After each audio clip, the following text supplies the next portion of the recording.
looking into your research here is because after I had my conversation with Alexandria West, I think about over a year ago now, if I recall correctly, there was a lot of things that I have felt that she had pointed out that could really more or less change my perspective on biracial culture, among other things as well too, that I never really considered much at all. And then when I came across the various people that she had followed, you're one of the names that came across as well too. So when I looked into your background as well and seeing what you had talked about and spoken before in this respective field, there's something about you in particular that I wanted to focus more on that I thought was really interesting because the first thing that I wanted to point out here with you on this, because I definitely wanted to get your perspective on something that I mentioned before with Alex that I wanted to hear her perspective on, is how things have changed in the industry when it comes to representation for sexuality, race, among other things as well too. And then after my conversation with Alex, I had spoken with another actor who is biracial himself. And when he had talked about towards the end of our conversation that he felt like there was not enough representation in people who are biracial in the industry, because I've talked about it with her before about how there's a story about Ben Affleck's film Argo, where he plays CIA agent Tony Mendez, who in real life is half Mexican. His mom is Caucasian. But there are a lot of people who are upset, especially people who are of the Hispanic background, were upset that why is a white man playing a Mexican character or a Mexican man who's very much a part of the CIA agent, where we know we can get Mexican actors that can play that part. Tony Mendez's response was that, well, I didn't feel connected with the Hispanic culture because when he had grown up, his father being Mexican, once his father passed away, the very same people in that community had pretty much pushed him out because he was a half-breed and they did not accept him. And those are the stories that I was more interested in hearing about. And the reason I'm bringing this up here is because I want to see if how hearing the actor Sam Mara's point of view, where he felt like, mixed people of mixed races don't have the proper representation because there's a darker story to their story about how they're not accepted. And the very same people who want the same representation are also the same people who are doing the exact same thing within the circle, if you will. Because you come from that background, your father is African American, your mother's Caucasian.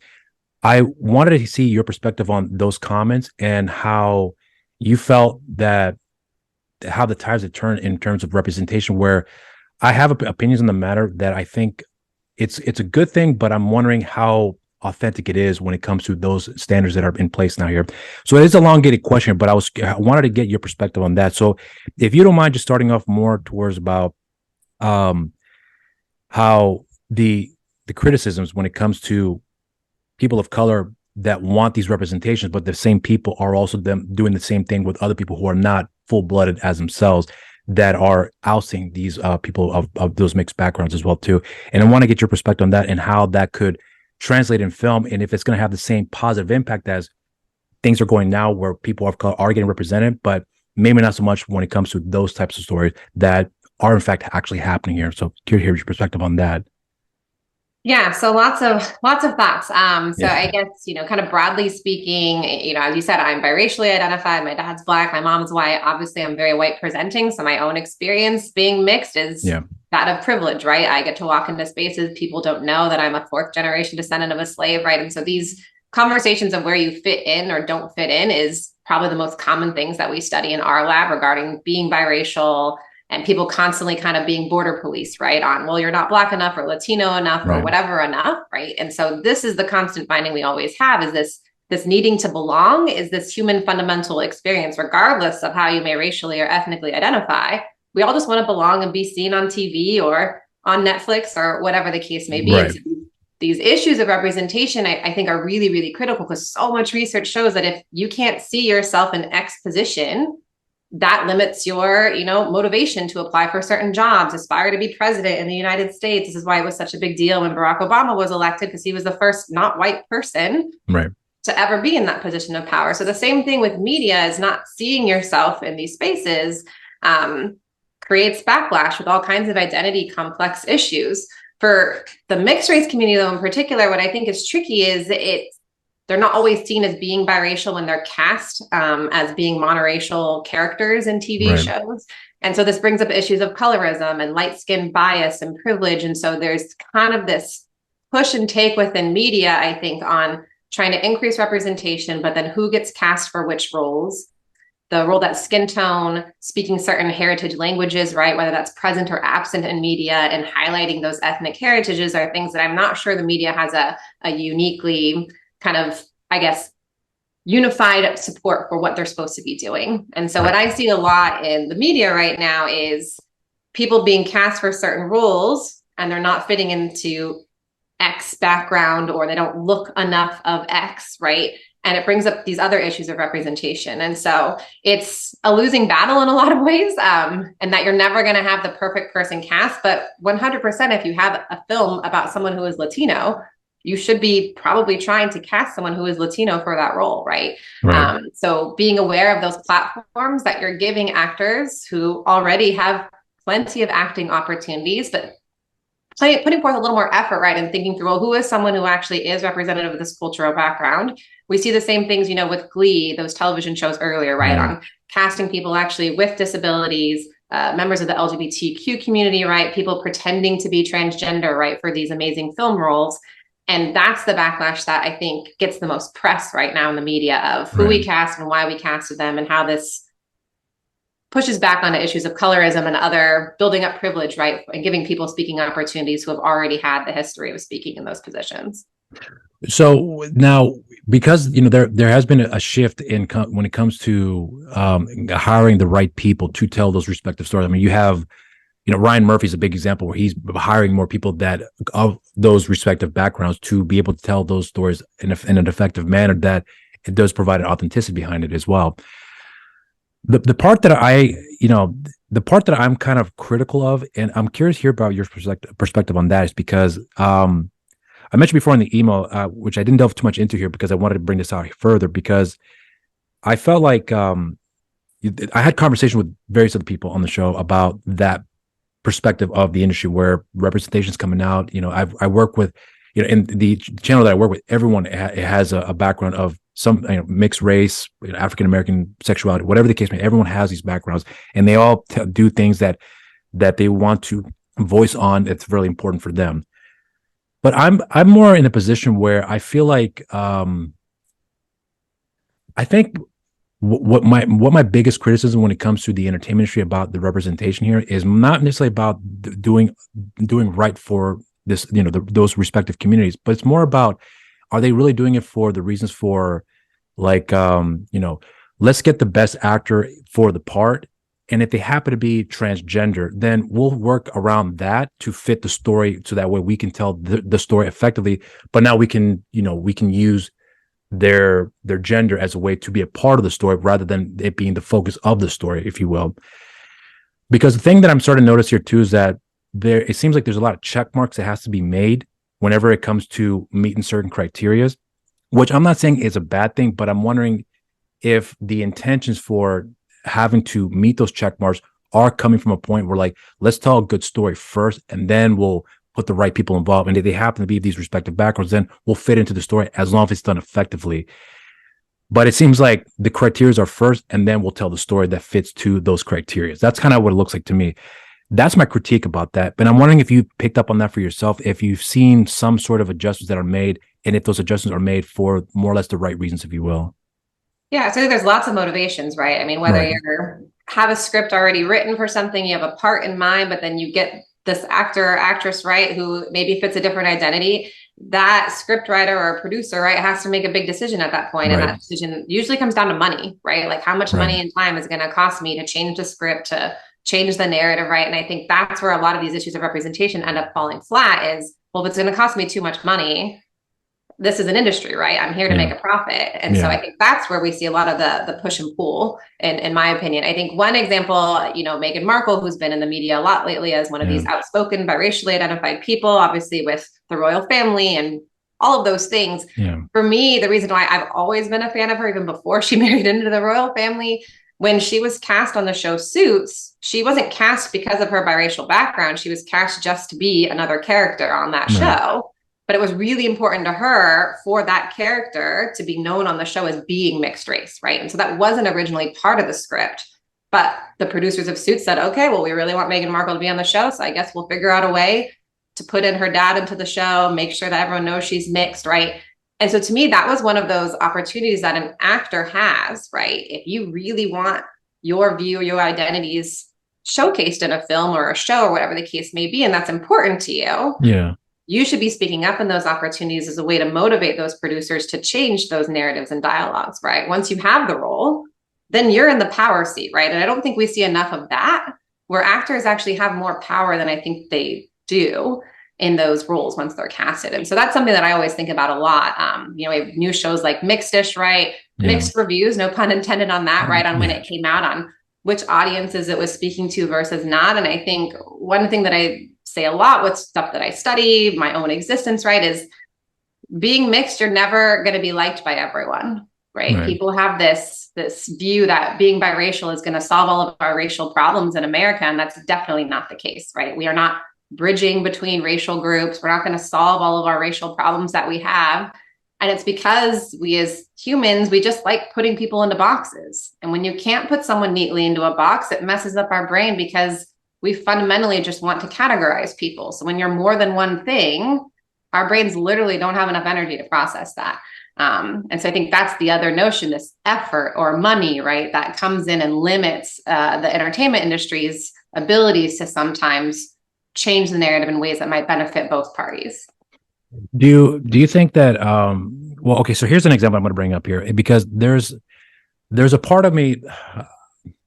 So I'm going to bring one example. I won't say what the YouTube channel was because I'm sure it's out there, but I don't want to seem like I'm ousting this person for this reason. But I understand it, but I was like, get over it at that time. One of the things that was a big hot topic was when Jordan Peele had come out and had shot the movie Get Out, which was more or less kind of a game changer. But the one thing that was a major motivation for him was that him being of a mixed background as well, because his father's, I believe, is African American, his brother's wife, if I recall correctly. But he mostly identifies being black because he came out looking more black. But he was also a big fan of the horror films, and one of the most cliche that things we've seen in horror films is that the black person always gets killed first. That's the most common thing. Very rarely do we get a horror film that has an all black cast, that has a lead, and so on and so forth, that has proper storytelling to that degree. So when Jordan comes in and makes a film of a story where he pointed out that when he was in a room full of white people, he felt the most nervous because of what that connotation has behind it. Then he had said that from this point on, I only want to direct films that are going to have black leads because I want to tell stories from that perspective. And it makes sense why he said that, because there's a reason for, when you hear his story, why he has that motivation. One particular TV host / actor, commentator, whoever, had said that, well, so if I audition for this part, and he said, this is a white guy too, then that means I'm not going to get the part just because of my skin color. That guy had a problem with it. When I saw that reaction, then I realized, okay, there is something else that this guy's pointing out here that I think a lot of people in the industry that have the same opinion as him will also bring up as well too. That so I can't be a lead for a Jordan Peele film that I think is great, but just because of my skin color, now it becomes like, well, what about me? That kind of scenario. I'm not saying that person said that, woe is me because I'm white. It's not that, but it's something that I'm realizing, that there is a bigger picture out there that I think some of us may not realize, that this could be a potential problem. And then, without going to specifics here, but I have spoken with other people who have pointed out that because of my skin color, because I'm white, I wasn't being represented by these respective agencies because they are pretty much informed that we got to represent people of color now, because that's more or less the hot ticket, if you will. That's kind of the impression that I'm getting. That's the critique that I have. But the bigger concern is that when you start doing that, you start singling other people out, in this case, white people. I'm not saying that, we should be sympathetic, but sympathetic in the terms of like, you're doing the exact, in my opinion, it seems like you're almost doing the exact same thing that had been done to you, but to, in this case, the white people. Not saying it's fair, and I'm not saying it's unfair, but that's a problem, in my opinion. But it doesn't seem to be an issue that's growing, that as far as I can tell. But because I've heard it from more or less the inside, I have seen that, and I've seen the trajectory, and I'm wondering, okay, so now I can see where there's a problem. But the problem is not really about I think is we're doing this for the right reasons, but rather we have to meet these check marks. But there are certain people that are being pushed out as a result of that as well too. And that's where I'm realizing, okay, so if this continues on, eventually things are going to start boiling up, where internally Hollywood's going to explode because of a decision that's being made about focusing on more than one thing, just like how it happens with people of color that want that representation, and that exploded. It took a long time to get to that point, to that point. But then coming from the opposite spectrum, what's the potential consequences of that as well too? Not a major concern, but I think there is a potential problem that may come with that. I'm curious to hear about your perspective on that and how you see that from your point of view on, having your own experiences in life with maybe to that degree, but seeing that on a larger scale, in this case, in the entertainment industry.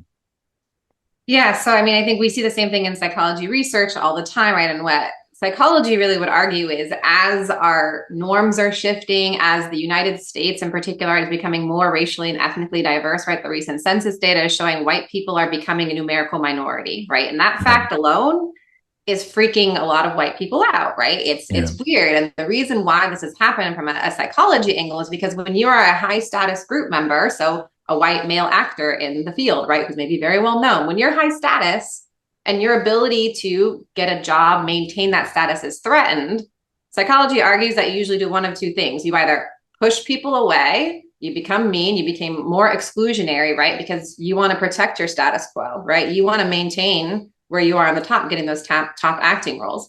Or the other thing people do when they're under threat is they expand who it is that they are. They bring more people into their group, but we find those people tend to be lower status individuals, right? So a lot of psychology research would argue white people, right, tend to do the first option. They'll push people away and say, no, no, no, no, no. This is my land. This is my time, right? This is my space.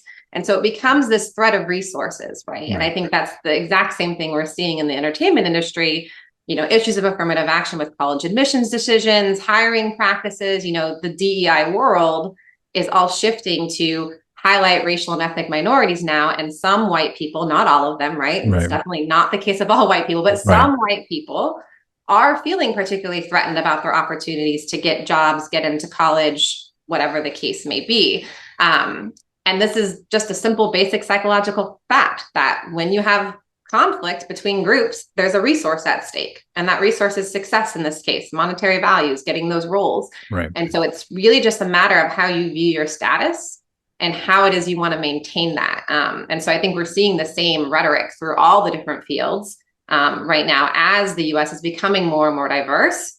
Positions and opportunities are changing. And one conversation that I have with a lot of people all the time when I do meet white individuals with a similar type of view of saying, well, now I don't have a chance anymore. Like, this is racist. This is unfair to me. I say, well, for 100 and something odd years, it's been that way for every other person of color in this country. They were never hired for those roles for 100 plus years. They were never hired for those jobs for 100 plus years. They weren't even allowed to own a house. So it's your turn now, right, to give these groups an opportunity who historically have been incredibly disadvantaged and underheard and undervalued. And they're still probably underpaid in comparison to you, right? And so those are the types of ways that I try to frame these discussions, in that, yes, it seems unfair in this moment, but when you look historically, it's just the starting point in trying to gain back the traction and value that a lot of groups haven't had to date because of our existing systems. So, here's the thing that I also was, because I still have critiques about that, because I feel like how it's handled. Here's why I'm bringing this up about why I have the critiques here. But I talked about, how Jordan Peele was wanted to bring lead actors of, in this case, African Americans. He wanted them to be the focus of the story, but, have them being the starring role, if you will. And then there's a story where I'm not sure if you've heard this before, but in the original Night of the Living Dead, when George Romero, who happens to be an Hispanic from the Bronx, and I'm pointing this out for a reason, because when he, and I forget his co-writer partner that wrote the film, when they wrote the movie, they had envisioned that the lead man in the film was going to be a white guy. That was the initial thought process. So obviously, even at that time, that was standard. But then when they had the audition for the lead role, it happened to be an African-American man who showed up. I forgot his name, but when he showed up, they loved him for the part. And then by coincidence, it just happens to be that, the civil rights movement was happening around that time as well, too. And that in the film, the lead actor, whose race was never mentioned at all, because, again, the story was written for a white man. So the fact that his race never came up was actually quite a valuable thing. But then when he gets killed at the end of the movie, a lot of people, especially at that time, especially people of color, took it as because he was black. But the story was that, well, he was supposed to be white, and it was written that way because that was fitting for the narrative here. It just so happened to be that he's black. It had a different impact for people of color who saw it at that time because they happened to be around the civil rights movement. But again, this is a situation where, one thing led to another with certain intentions, and then something else came out of it. And it just so happened to be that a person of color got the part, but that was never the focus of the story. It never had been the focus of the story. And then the man who happened to direct the film and co-write the movie happened to be Hispanic, but that was never the focus of the story. So there have been plenty of times where I noticed that a lot of people of color who have been in the industry where their race was never a factor in having to be the reasons why they ended up doing certain things along the way too. And if they have, they kind of just, they didn't commentate on much about it because they'd rather focus on the task at hand. And there are a lot of people who are in the industry that are like that. I brought it before with Alex, where when what's his name? The actor Alex. Oh, geez, I forget his name. Andy Garcia. He was asked about how because he's Cuban, raised in America, of course, at a young age. But when he was brought up about how he was considered to be one of the highest paid Hispanic actors, the first reaction that I remember of him was that he had his basically an eye roll where he was like, "Who cares?" And then they asked him, "So what's your opinion? That you feel a sense of responsibility?" Basically kind of put him on a pedestal that you are the example of being a very well established, successful actor, and you're paid this amount of money, and you're Hispanic. He's like, "I don't look at it that way. I'm just an actor who happens to be working. And the fact that I happen to be Hispanic does not factor in that how much I'm going to get paid, because I've gotten paid for other roles where it gave me more money, and other roles I did not get a lot of money, but I did it because I wanted to do the project. Didn't matter the money for me. I happen to be successful because I've been in part of projects that have been very successful. So I'm grateful for those opportunities, but I'm not concerned about that because of my skin color." And those are the things that I actually lean more towards when it comes to how people of color like to view things.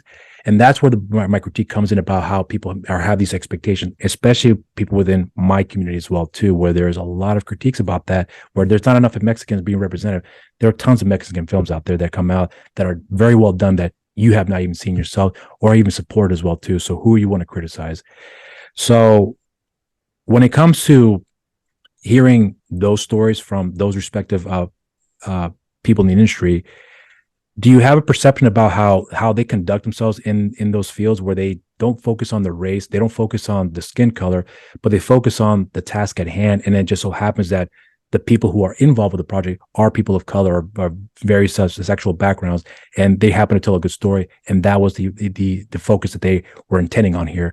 So I'm curious to hear about your perspective on that. And do you think eventually we'll ever get to that point where it should not matter unless it happens to be a good story that happens to be told by these various peoples of those various backgrounds? I mean, I wish race and ethnicity didn't matter, right? I wish it wasn't a thing in our society, but it's a completely socially constructed category. And unfortunately, it does equate to access to certain things, right? We know that. Pick the demographic outcome, and racial and ethnic minorities are going to be on the lower receiving end, right, of pretty much any outcome in the US, right? And so this is still a real fact. But what I find really interesting is this diversity scholar who studies these things, right, is just because you're a minority doesn't mean that you strongly identify with that racial or ethnic background, right? And I think especially within the Latino and Hispanic community, right, there's so much variation in how you look, whether you speak a heritage language or not, right? Whether you're a first generation or second generation immigrant, there's so many factors that shift whether you're going to identify or claim that group or not. And that's this other problem with being a racial minority member, whether you're mixed or not. It's, oh yeah, I happen to be Mexican, but I don't really claim it because, I never learned Spanish, or I didn't grow up there, or right. But then you have this disconnect, right? Where people are like, well, why don't you claim it? And so then even though you're a member of this community, you're still getting questioned for not being Mexican enough, right? Or not claiming it properly. And so this racial, ethnic group, minority group membership is very fragile, right? From all of these different angles. And so for people who are in these leading roles, or when you happen to be a member of a minority group, you're the first X person to do whatever. It is a lot of pressure. And I think what a lot of minorities tend to focus with, no matter what field you're in, is no one wants to be thought that they were given this opportunity just because they're a minority, right? Or they're only a good Mexican actor. They're not a good actor overall. Right. right? They just want to be seen as a good actor. I mean, this is the same battle that I face. And being this biracial scholar, I study biracial things. I'm biracial myself, but half of my interviews, right, this one included, is like, oh, I want to talk to you about your work, but really about why you're this white presenting biracial person. Yeah. Right. And I can't ever disconnect it ever. Right. And I do proudly identify as being biracial. So I'm a little different in that sense. Right. But I can never have an interview where my own biracial background doesn't come up. Right. Because it's just such an integral part of who I am and what I study. And I think we have this assumption, right, that just because we're X, it must mean something to us. But all of our identity work shows that that's just not the case all the time. Right. And for people who are really strongly identified with their minority identities, it doesn't often compute to them in their head, like, well, why don't you claim it? Are you not proud of your heritage? Do you not realize how important this is, right? And that's this other form of negative backlash that anyone can get, regardless of if they're mixed or not. So when it comes to because you brought up something that I was actually going to be we're going to be asking here down the line here, but since you brought it up now, I'm curious to bring this up because one of the things I try to do when it comes to the conversations I have with everyone here on the show is that I try my absolute best to look out for what has been discussed. And I asked you specifically to be on the show because I really wanted to get your perspective on something that I found very curious about the industry. But because of your educational background, it offers something very interesting for me to look at from a different perspective that I don't really necessarily have the lenses for. And same with Alexandria, where she had shared some insight about it as well too, from her perspective that was very unique as well too. But they were valid points. So when it comes to, with you specifically here, because you brought up how, even now as I'm talking to you, your biracial background is the factor why I wanted to speak with you, because you have experience in your own personal life, but also in the educational field as well too, to looking from a different perspective. Is this something that, do you ever feel because you do this for a living now where this is your study, but does it ever come to a point where you feel like this is getting kind of tiring? Because I'm asking this because it seems like the same problems are always brought up over and over and over again. And in some cases, even for myself, from my perspective, it seems like there's really no progression other than the fact that more opportunities are presented, but the problems are always still there. And they're still there within my community, various other communities as well too.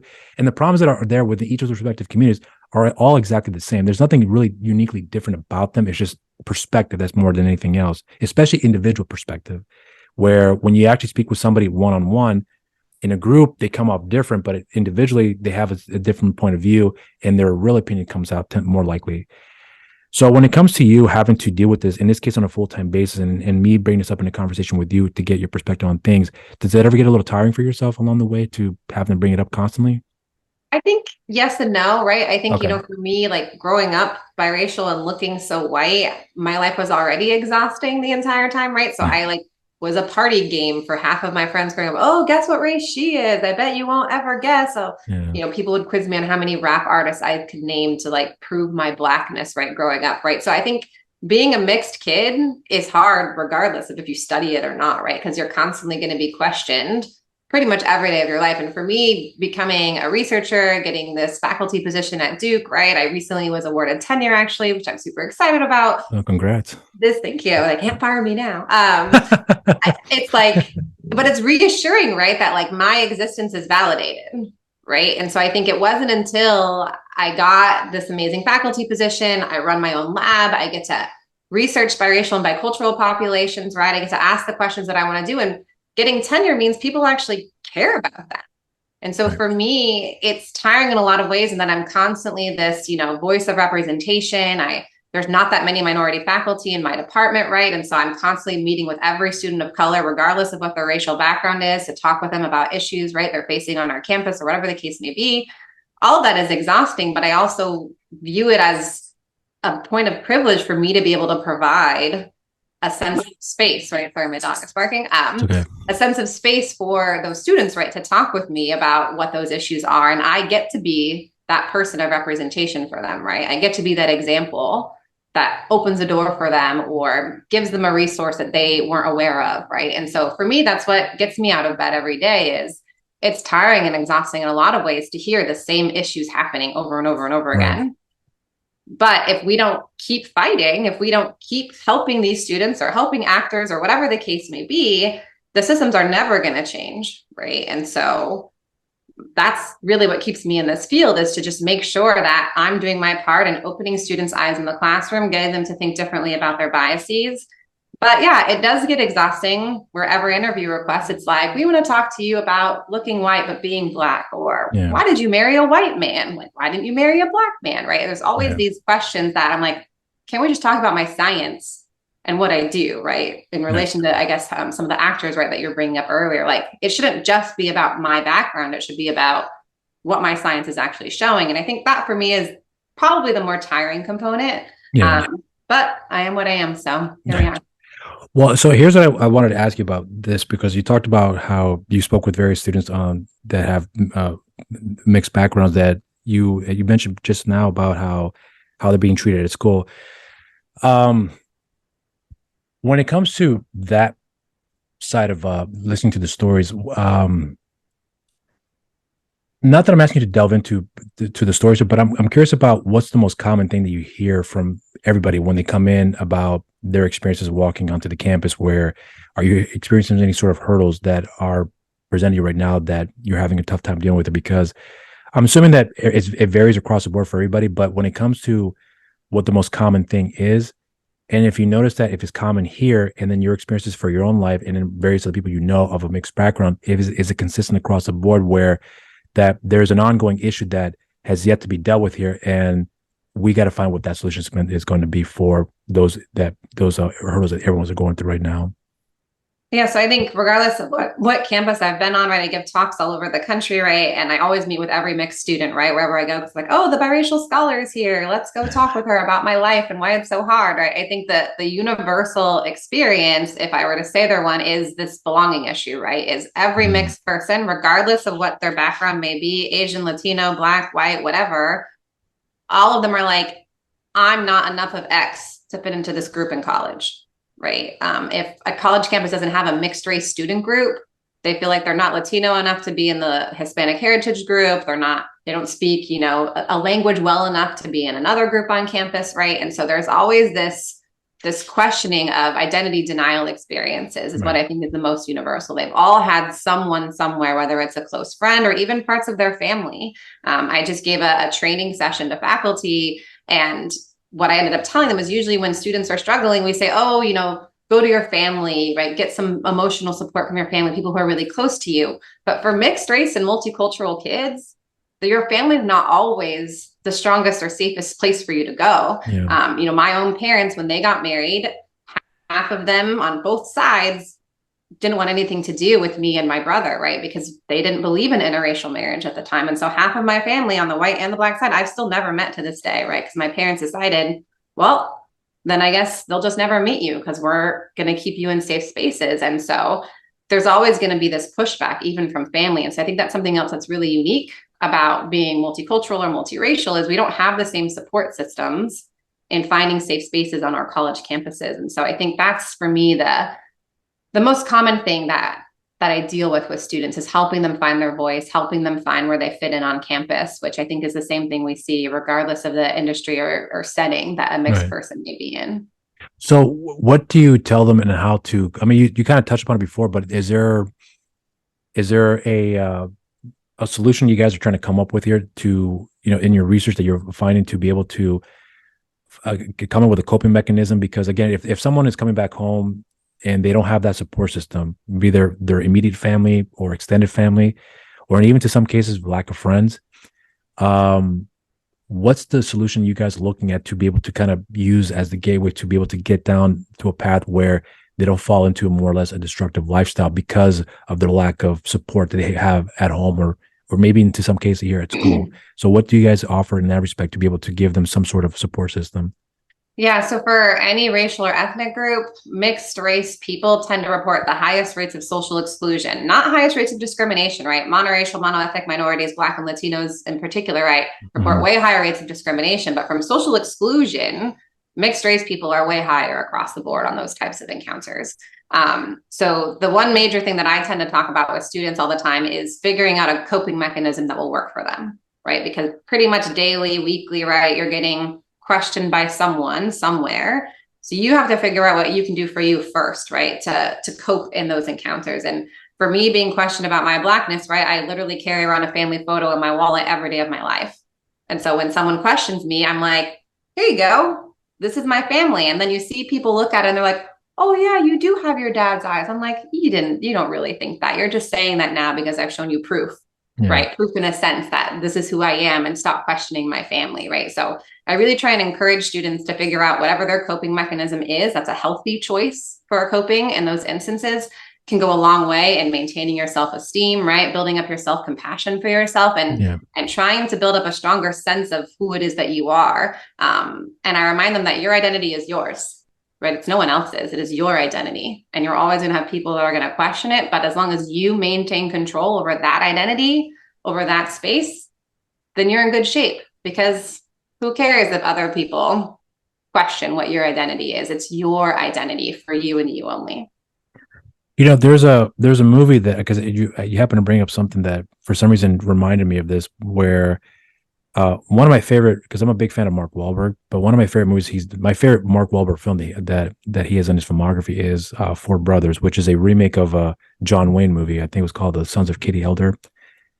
But with that movie, what I appreciate about the film, and I honestly, I kind of wish we saw more films of that sort, where the brothers, black and white, but they never looked at as that way, and their mother happens to be white, and they were all adopted, so not related in any way or form in terms of blood relations, but that essentially the story became about the four brothers and how close they were, even though they have some major personality differences and they clash, but they still have that bond.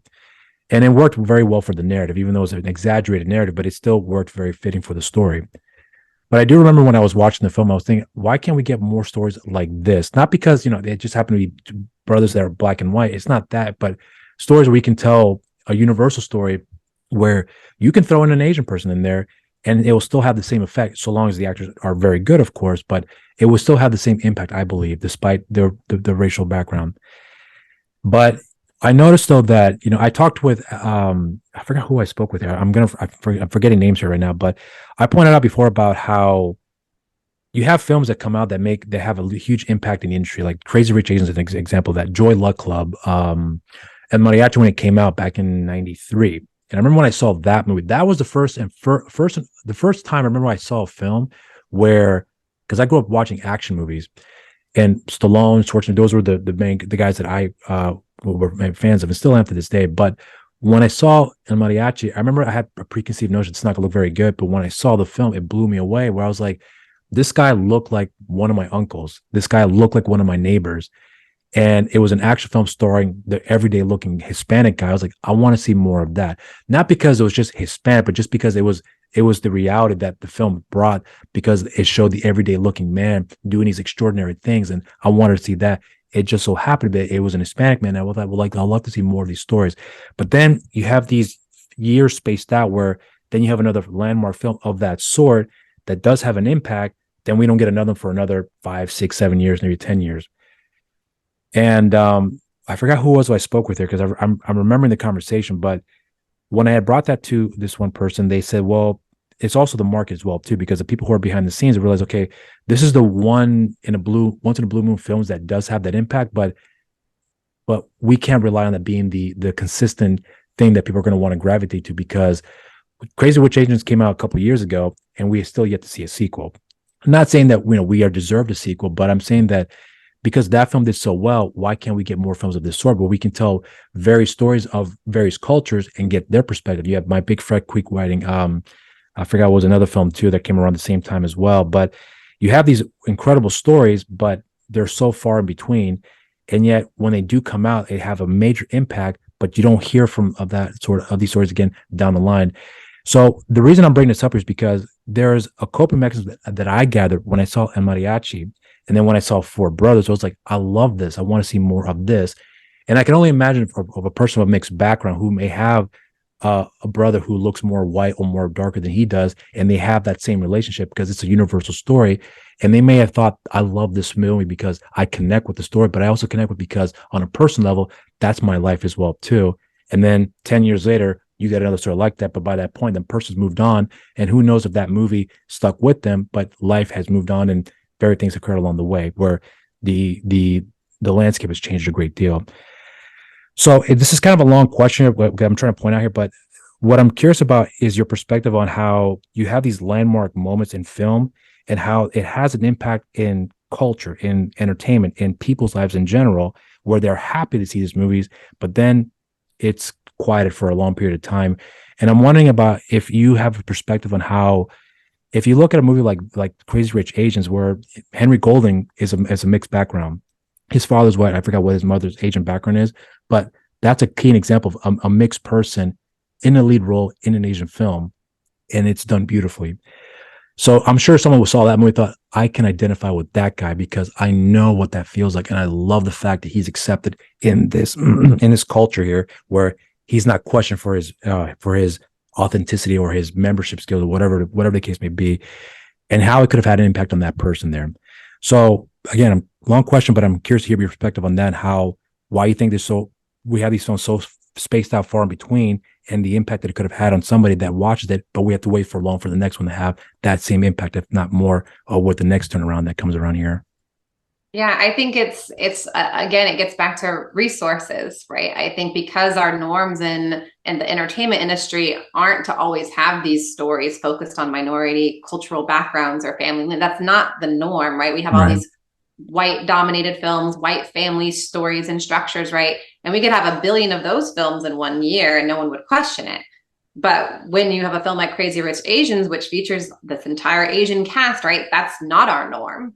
And so I think there's this question of making sure those films get enough of the spotlight, right? Because they are one of the first to do X. Right. But B, coming out, 6 months later with another film on maybe a different Asian country or something like that, it's not going to have the same grandeur, right? It's not because they've already had the one film, right? And I think this is where we get in these issues of representation is like, well, once you have one example, then you're done, right? When Barack Obama was elected president, everyone, even in the media, right, was like, oh, we are in a post-racial society. We've got one.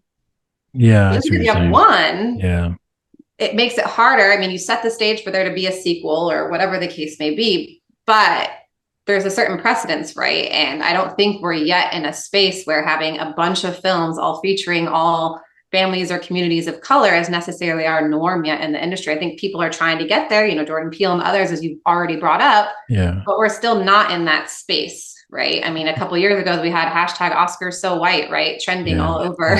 So I think the norms need to change in order for us to be able to have multiple big blockbuster office busting films that are featuring these minority stories. I think the other thing that I've sort of noticed looking at least interracial family representation in the media lately is this notion of reality, as you brought up yourself, right? Seeing the mariachis and how it sort of resonated with you. You want to see those real stories, right? Crazy Rich Asians is real in some ways to some people, but there was a lot of people in the Asian communities who were like, I'm not rich. That's not my life. That's not what it feels like, right? To be that.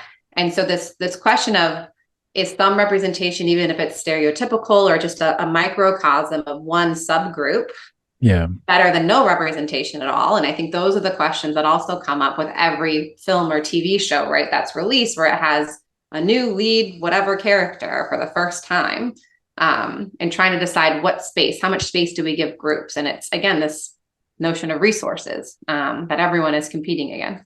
So do you think that from certain people's perspective, maybe people within the industry too, because I kind of get the feeling as well, because I've heard it before to some degree, where the whole woke culture aspect of it, everyone's woke now, we have to have this, we have to have that, where it feels like it's an agenda where, okay, well, we've already got Crazy Rich Asians. You guys are happy now because you got the representation. So all right, let's move on. Let's wait for the next Transformer movie that's going to come out now, because that's what we really want to see.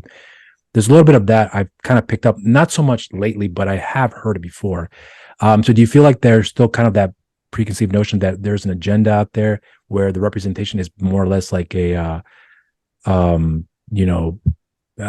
shoving people's set of values, where they feel like that, we have to have this here in order for you guys to get this? So do you feel like there's a little bit of that as well too? Or is it just simply purely just because, hey, this did well, but we don't know if the market's strong enough to warrant a follow-up here, because the market hasn't shown that that's always been the case, which is why I feel like there's such a great separation from one project to the next, where it has the same impact, if not more, that would come down the line here. So I'm curious to hear about your perspective on that when it comes to people who may have more or less a point of view that this is an agenda rather than an actual storytelling that can tell a great story, removing the racial aspect of it here. Yeah, I think some, production companies, right, they are in a kind of quota system, like, oh, we've done our one movie on X for the year or for 5 years, right? As long as we're doing it every now and then we meet our DEI quotas, right? So that people can't yell at us for being a racist agency. Or I think there is some of that, but I think the other thing is just where our dollars are tied up, right? And we know a lot of the dollars are tied up in white spaces still. And so depending on where the money is, that's going to also predict what types of films are going to be released, and you want audiences, right, to connect with it. And I think one argument I keep hearing, whether it's about movies or whether it's about the science in my own field, is, oh, well, that's too specialized of a story. It's not going to reach enough people, right? That's one reason why a lot of my research gets rejected from our top journals. It's the same thing that I think happens in the entertainment industry. Oh, that's a very unique story. It's only going to connect with such a small group of people in America. And the movie industry usually wants to make money, right? I mean, there are independent filmmakers who don't care about that, of course, but on average, right, it's a profit, area. And so you have to think about, is this story too niche to resonate with a large enough group of the United States in order to make it profitable? And I think that's this other question that the entertainment industry and other fields are grappling with right now, because again, since the census is saying we're all changing, we actually should have more movies and television shows with more diverse lead characters, because that actually is who we have in the United States now, right? So I don't think our calculations have caught up with what our demographics in the US actually are now. Identity is becoming more fluid, right? Non-binary characters, right? Those kinds of things, they're all increasing. And I think we're seeing more people, being able to claim those identities more easily too, right? We see demographic forms changing all the time. We see pushes for representation in lots of different spaces now. And so I think it's really kind of a combination of those issues that limits representation, and always being, the top blockbuster film of the year is, well, can this little tiny story about this one ethnic minority group reach enough people or not, and why? Have you ever seen a movie that you felt like had done justice in terms of, yes, representation, but just telling a good story that happens to have, people of color or various sexual backgrounds, that when you watch the movie, you don't think about that, but when you look at it in hindsight, you realize that this is actually a good story where I saw these actors portray these characters who happen to be of those respective backgrounds, but that was never the focus. And I love the movie because it's good, but I also appreciate it more because it didn't focus on those specific areas that most people tend to focus on. So is there a movie or a show that comes to mind that you watched that you can think of in that light that you think they had an effective, positive effect on you in that regard? Yeah, I mean, I'm trying to think of like specific examples. Since I've had twins recently, I have limited my media engagement since they control my life. So like recent media has not happened a bunch in my life lately, but I think of, anything, an actor in particular that comes to mind. I just think of which actors have been in roles that were not always race related. I think, Denzel Washington is one of those people, right? He's done a lot of acting roles. Some of his films are very race related, right? But a lot of his films, he's playing characters that have nothing to do with the fact that he's Black, right? And Denzel is also one of these people in psychology research that if you show him temporarily to a white person that's a little racially biased, just his image from him being a liked Black person is going to reduce their racial bias temporarily. Like that's literally the effect that he has on people. And so I think there are things like that, right? That when you have these beloved actors who are in these well-established roles, even if they're not playing roles for Black people or whatever the case may be, they get known as an incredible actor for who they are, right? And so I think of him. I think there's a lot of new, Netflix series that have come out that have featured interracial families and interracial relationships that I really kind of admire. I mean, this, Shonda Rhimes is amazing in so many ways, right? But Bridgerton, I thought pretty cool that she actually put interracial couples into her series, right? I mean, historically, obviously there was no interracial couples when Bridgerton was historically taking place, but she made this explicit decision, right? And there's a lot of other negative backlash in other ways against Bridgerton, right? But it was still this explicit choice, right? To change. Well, why do I have to have a cast of all white people to tell this story? Why can't I have people, right? And so I think it's those types of choices I've been seeing more and more lately in the media that, give me hope of like, yeah, why do we need someone who looks like X to be in this role? And so seeing more of those things, I think is, I don't know, it's encouraging to me, especially as I have these young little 20-month-old kids, that hopefully they're going to see a more diverse set of people in the media, because that is where we learn our associations. It's how we learn all of our biases. And when it comes to interracial relationships, we still see this inaccurate reality depiction. We see, the most common marriage pattern is a white woman and a Black man, at least for that type of interracial couples. But when you look at media representations of that particular interracial relationship, you actually see the opposite. It's a Black woman and a white man, even though that's actually not the most common thing in America at all. Like, no matter how you slice it, there are way more white women marrying Black men.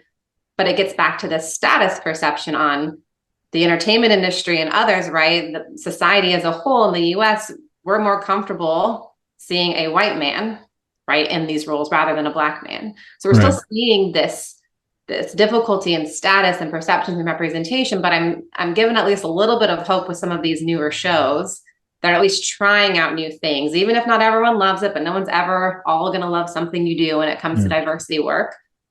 It is eye-opening for me. I really was looking forward to this conversation. And, when you had mentioned before that, that you are constantly asked about, your research with regards to your racial background. And yes, that is true. That was one of the reasons why I did ask of you. But when you said that, it's odd because it gave me a perspective on how I actually look at who I'm looking out for to speak with here, and using their background as a way to kind of more or less, give an extra incentive, like, well, so they have that experience. So their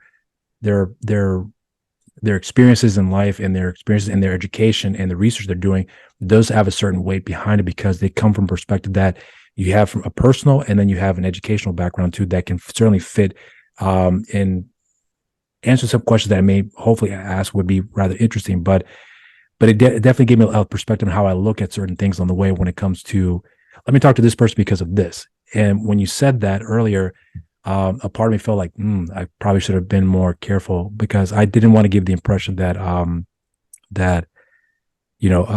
as much as I wanted, I definitely want to delve more into with you, because I know you're very busy right now.